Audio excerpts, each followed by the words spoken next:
ग्रह के सबसे दूरस्थ और ठंडे क्षेत्रों में एक प्राचीन रहस्य छिपा है।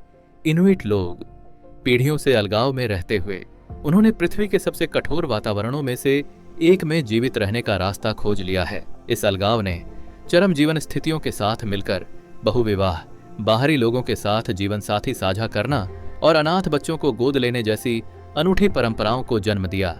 ये रीति रिवाज उस भूमि में उनके अस्तित्व को सुनिश्चित करने के लिए महत्वपूर्ण थे, जहां तापमान शून्य से नीचे 60 डिग्री सेल्सियस तक गिर सकता है और यहां तक कि हवा भी घातक हो सकती है। उनकी अद्भुत सहनशीलता ने इग्लू के निर्माण का मार्ग प्रशस्त किया, जो बर्फ के ऐसे आश्रय स्थल हैं जो बाहरी वातावरण की तुलना में अंदर के तापमान को 40 से 60 डिग्री सेल्सियस तक अधिक गर्म रखने में सक्षम हैं।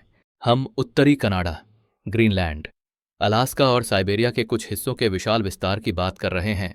इन क्षेत्रों में टुंड्रा और समुद्री बर्फ का बोलबाला है, जहां वनस्पति व्यावहारिक रूप से अस्तित्वहीन है और प्राकृतिक संसाधन अविश्वसनीय रूप से सीमित हैं।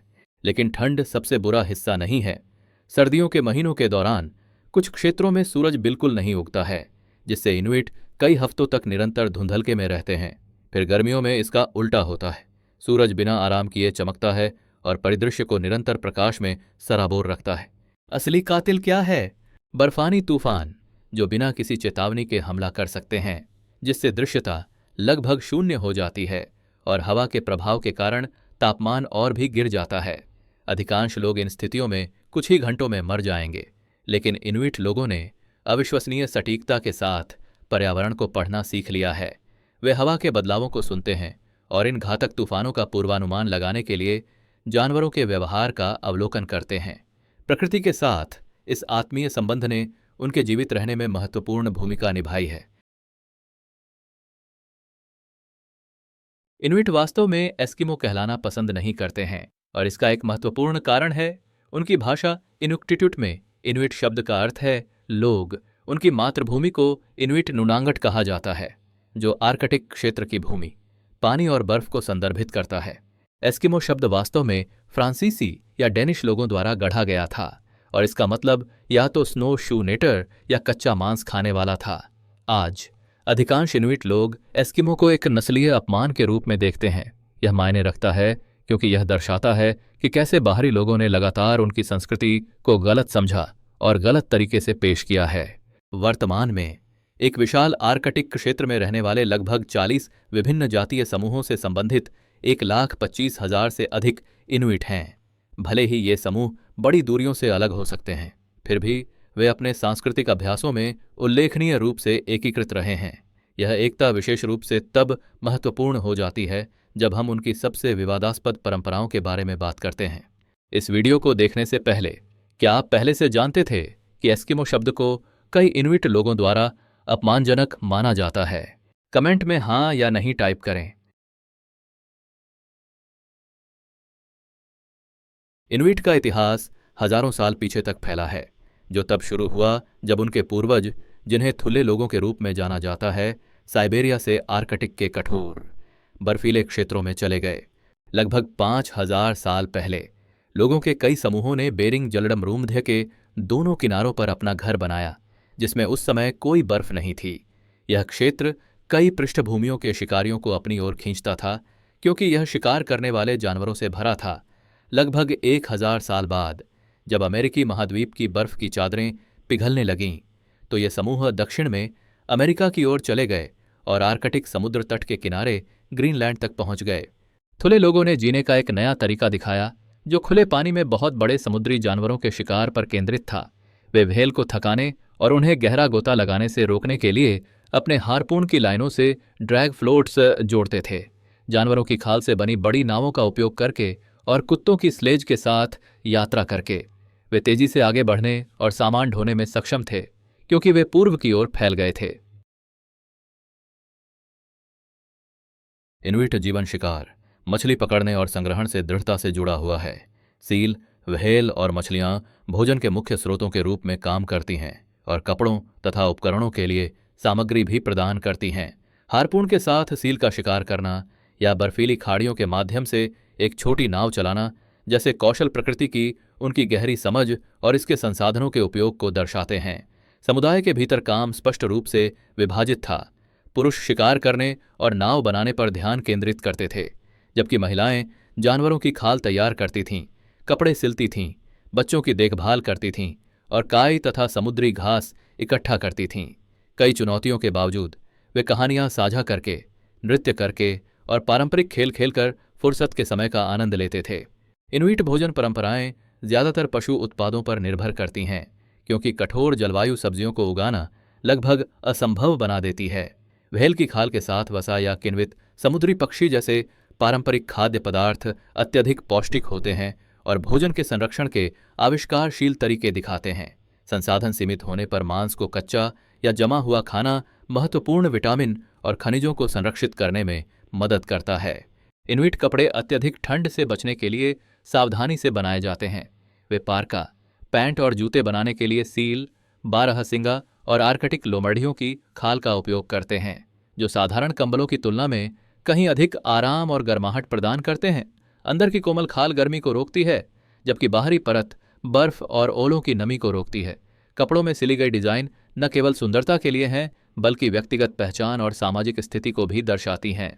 इनुइट लोगों ने दुर्लभ धातुओं के प्रति भी गहरा सम्मान दिखाया। सैकड़ों वर्षों तक वे उपकरण बनाने के लिए अंतरिक्ष से लोहे के स्रोत के रूप में केप यॉर्क उल्कापिंड पर निर्भर रहे, जो लगभग 31 टन वजन के 8 विशाल टुकड़ों से बना था। उन्होंने पत्थरों से प्रहार करके कोल्ड फोर्जिंग के माध्यम से इस धातु को आकार दिया और चाकू, हारपून तथा कुल्हाड़ियां बनाईं। क्या आपको लगता है कि प्रकृति के इतने करीब रहने से जीवन कठिन हो जाता है या समझदार? कमेंट करें कठिन या समझदार, और हमारे प्रोत्साहन के लिए एक लाइक जरूर करें। हमारे साथ यहां बने रहने के लिए धन्यवाद। इससे पहले कि हम उन सामाजिक रीति रिवाजों की बात करें जो आपके होश उड़ा देंगे, आइए उस चीज के बारे में बात करते हैं जो इनुइट लोगों की बुद्धिमानी को दर्शाती है, यानी इग्लू। फिल्में अक्सर सभी इनुइट लोगों को साल भर इग्लू में रहते हुए दिखाती हैं, लेकिन यह कहना उतना ही गलत है जितना यह दावा करना कि राजस्थान का हर व्यक्ति ऊंट पर ही रहता है। वास्तव में इग्लू का उपयोग मुख्य रूप से शिकार यात्राओं के दौरान अस्थायी आश्रय के रूप में किया जाता था, और यह परंपरा आज भी जारी है। लेकिन यहां बात और भी अविश्वसनीय हो जाती है।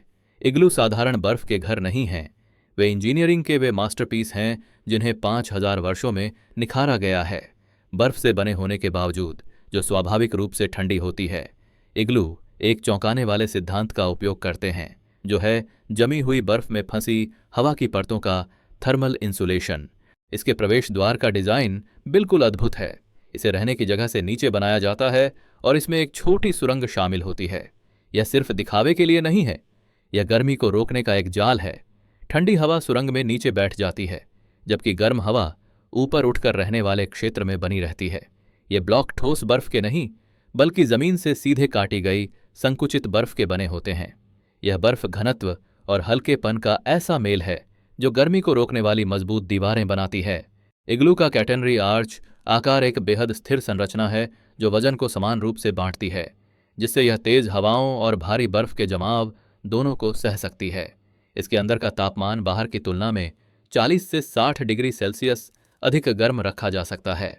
यह जानलेवा ठंड और आरामदायक रहने की जगह के बीच का अंतर है, जिसे सिर्फ बर्फ और शानदार डिजाइन के माध्यम से हासिल किया गया है।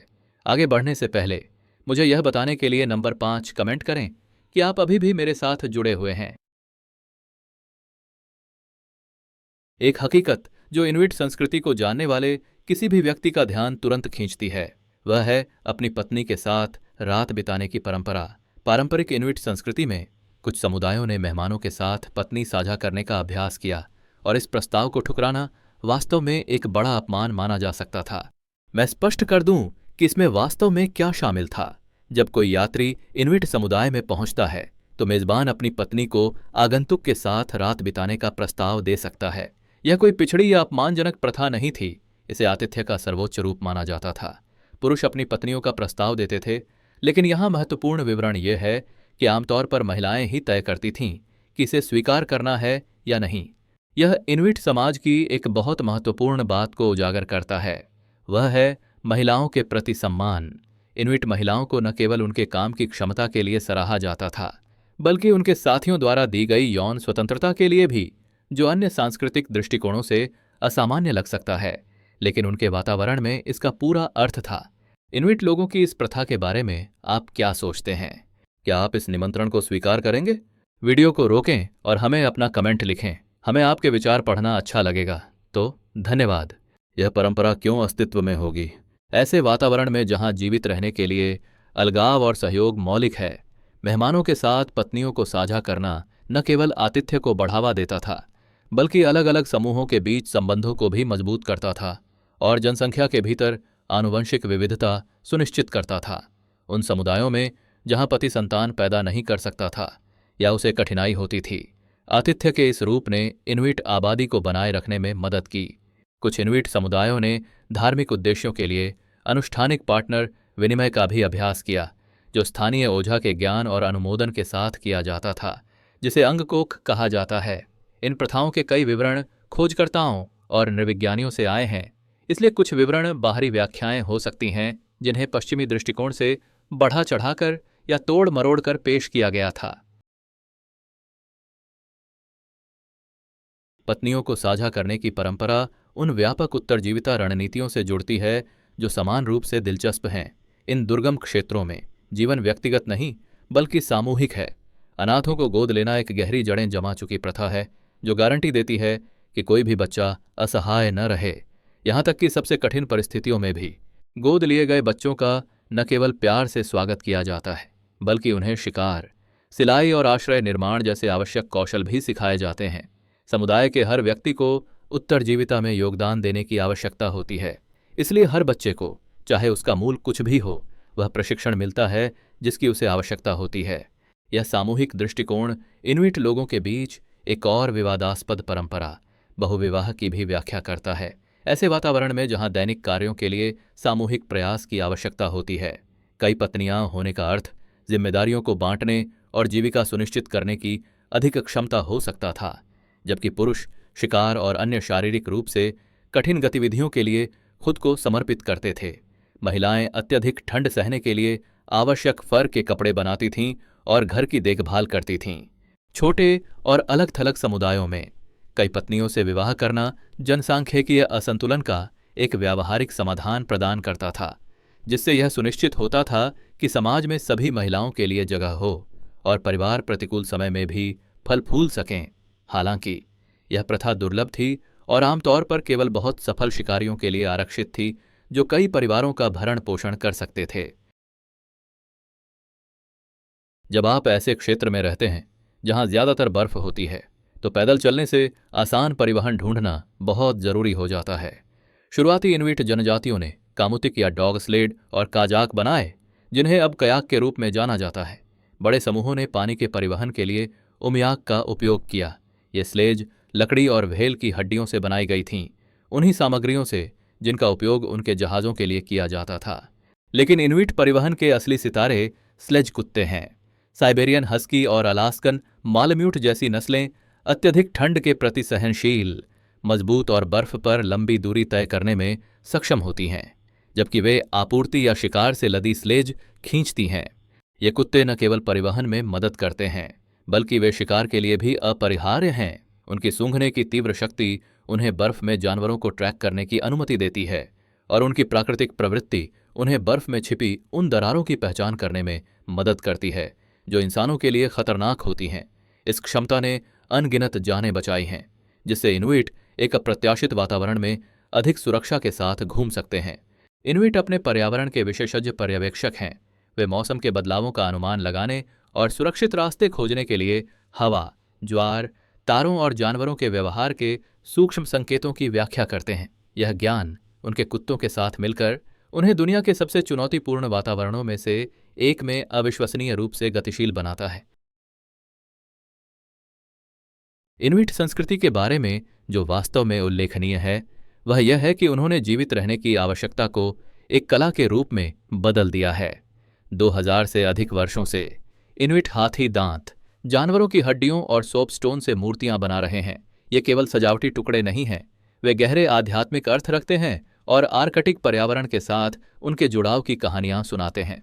ये छोटी नक्काशी अक्सर आर्कटिक जानवरों या काल्पनिक प्राणियों को दर्शाती हैं और प्रत्येक उनकी दुनिया के एक हिस्से का प्रतिनिधित्व करती है। 1945 के बाद से प्रिंट मेकिंग इनुइट कलाकारों के लिए अपनी कहानियों और संस्कृति को बाहरी दुनिया के साथ साझा करने का एक और विश्व प्रसिद्ध माध्यम बन गया है, जो अस्तित्व की आवश्यकता के रूप में शुरू हुआ था। वह अब अंतर्राष्ट्रीय स्तर पर मान्यता प्राप्त कला में विकसित हो गया है। लेकिन शायद सबसे अनूठी कलात्मक अभिव्यक्ति उनका संगीत है, विशेष रूप से एक तकनीक जिसे कटजाक या थ्रोट सिंगिंग कहा जाता है। यह आपके द्वारा सुने गए किसी भी संगीत जैसा नहीं है। यह आमतौर पर त्योहारों या सामाजिक समारोहों के दौरान दो लोगों द्वारा किया जाता है, जो प्रकृति की नकल करने वाली या पारंपरिक लोक कथाओं को सुनाने वाली ध्वनियाँ पैदा करते हैं। इस तकनीक में लयबद्ध सांस लेने के पैटर्न और स्वर ध्वनियाँ बनाना शामिल है, जो हवा से लेकर जानवरों की पुकार तक हर चीज़ की नकल कर सकती हैं। यह थ्रोट सिंगिंग कई उद्देश्यों को पूरा करती है। यह लंबी और अंधेरी सर्दियों के महीनों के दौरान मनोरंजन है। यह कहानियों और सांस्कृतिक ज्ञान को आगे बढ़ाने का एक तरीका है, और यह कलाकारों के बीच प्रतिस्पर्धा का एक रूप है। इसके लिए आवश्यक जटिलता और कौशल अविश्वसनीय है, और यह दर्शाता है कि कैसे इनुइट लोगों ने कल्पना की जा सकने वाली सबसे कठिन परिस्थितियों में भी सुंदरता और अर्थ खोजने के तरीके खोजे हैं। इनुइट संस्कृति को वास्तव में समझने के लिए आपको उनकी आध्यात्मिक मान्यताओं को समझना होगा, क्योंकि वे दैनिक जीवन के हर पहलू को प्रभावित करती हैं। इनुइट एक जीववादी विश्वास प्रणाली का पालन करते हैं, जहां प्रकृति के सभी तत्वों में इनुआ नामक एक आत्मा का वास होता है।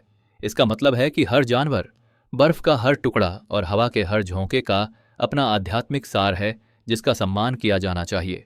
प्रकृति के साथ सामंजस्य बनाए रखना इनुइट के लिए केवल एक अच्छा विचार नहीं है, बल्कि जीवित रहने के लिए अनिवार्य है।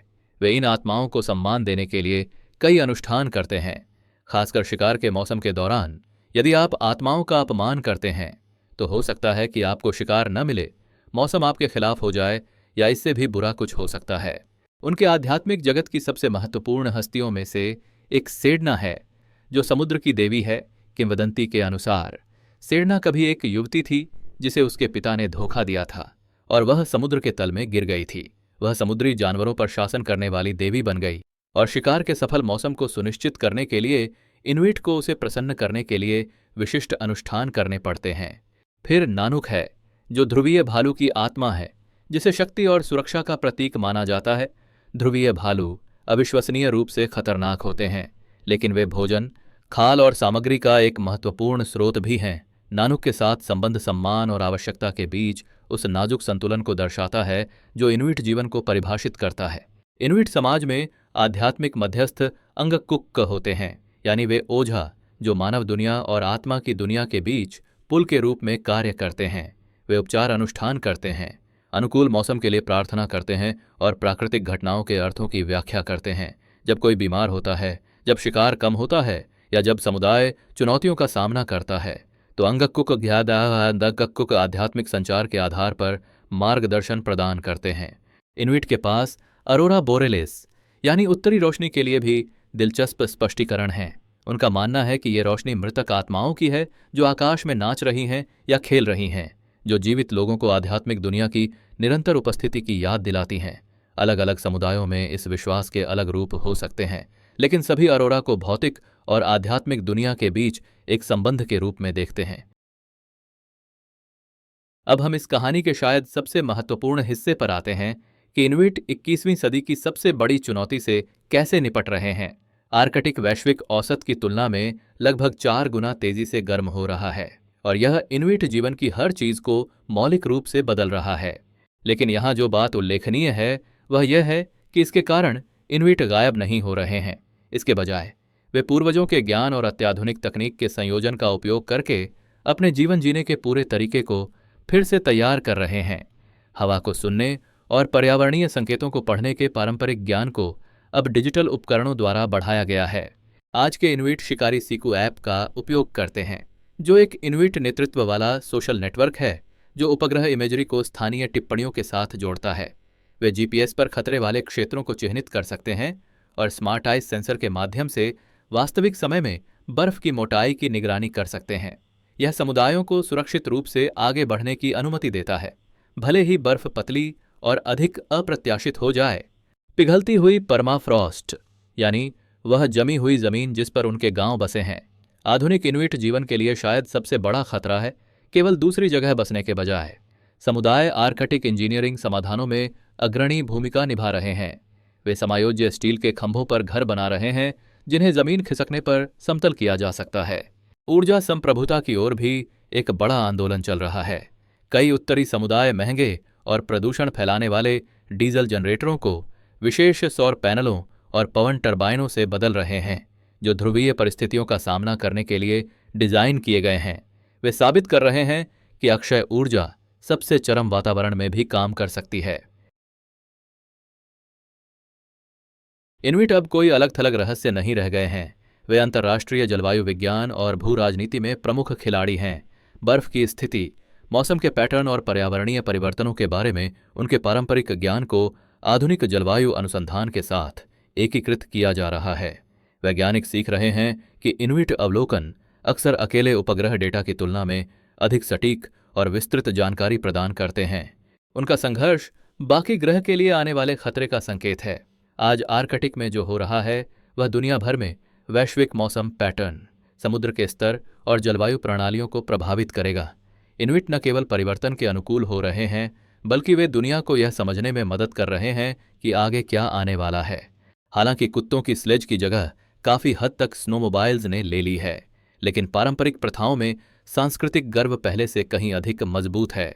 इनुइट भाषा, इनुक्टिट्यूट को संरक्षित किया जा रहा है और नई पीढ़ियों को सिखाया जा रहा है, यह सुनिश्चित करते हुए कि पारंपरिक ज्ञान गायब न हो जाए। इनुइट जीवन के बारे में हमने जो कुछ भी खोजा है वह मानव अनुकूलन क्षमता और सामाजिक संगठन के बारे में कुछ गहरा प्रकट करता है। पत्नी साझा करने से लेकर कच्चे मांस के आहार और आध्यात्मिक मान्यताओं तक, हर परंपरा जो बाहरी लोगों को चौंकाने वाली या चरम लगती है वास्तव में उत्तरजीविता की चुनौतियों का एक परिष्कृत समाधान है। इनुइट ने एक ऐसी सभ्यता बनाई है जो उन परिस्थितियों में 5000 से अधिक वर्षों से पनपी है जो अधिकांश लोगों को कुछ ही घंटों में मार देगी। उन्होंने यह अपने पर्यावरण पर हावी होकर नहीं बल्कि इसे इतनी पूरी तरह से समझकर किया कि वे इसका हिस्सा बन गए। इग्लू से लेकर कपड़ों और उल्कापिंड के लोहे से बने औजारों तक उनकी इंजीनियरिंग उपलब्धियां नवाचार और समस्या समाधान का प्रदर्शन करती हैं जो किसी भी आधुनिक तकनीक को टक्कर दे सकती हैं। उनकी आध्यात्मिक मान्यताएं प्रकृति के प्रति वह सम्मान पैदा करती हैं जिसने उन्हें पृथ्वी के सबसे नाजुक पारिस्थितिकी तंत्रों में से एक में स्थायी रूप से रहने की अनुमति दी है। आज जब वे तेजी से हो रहे जलवायु परिवर्तन की अभूतपूर्व चुनौती का सामना कर रहे हैं, इनुइट एक बार फिर अपनी उल्लेखनीय अनुकूलन क्षमता का प्रदर्शन कर रहे हैं। वे केवल पिघलती बर्फ के बीच जीवित नहीं रह रहे हैं बल्कि वे यह परिभाषित कर रहे हैं कि बदलते विश्व में एक आधुनिक स्वदेशी समाज होने का क्या अर्थ है। इनुइट जीवन की सच्चाई केवल यह नहीं है कि वहां सब कुछ जायज है बल्कि यह है कि वहां सब कुछ उद्देश्यपूर्ण है। पृथ्वी पर सबसे चुनौतीपूर्ण वातावरण में अपने लोगों को जीवित रखने और अपनी संस्कृति को बरकरार रखने के अंतिम लक्ष्य की सेवा के लिए हर परंपरा और हर प्रथा विकसित हुई है। किन अन्य मानव समाजों ने ऐसे रिवाज बनाए हैं जो हमें अवाक कर देंगे? मुझे कमेंट में बताएं कि आप किस संस्कृति के बारे में अगला वीडियो देखना चाहेंगे। हम हमेशा आपकी राय का इंतजार करते हैं और सब्सक्राइब करना न भूलें। नोटिफिकेशन बेल चालू करें ताकि हम आपसे अपने अगले वीडियो में फिर से मिल सकें। आज हमारे साथ जुड़ने के लिए बहुत बहुत धन्यवाद। मुझे आशा है कि आपने इसका आनंद लिया होगा। आपका समर्थन वास्तव में हमारे लिए बहुत मायने रखता है। आपके भविष्य के लिए ढेर सारी शुभकामनाएं। देखने के लिए शुक्रिया। अगर आपको यह वीडियो उपयोगी लगे तो कृपया इसे लाइक करें, सब्सक्राइब करें और घंटी बजाएं ताकि आप कोई भी नया वीडियो मिस न करें। मिलते हैं अगले वीडियो में।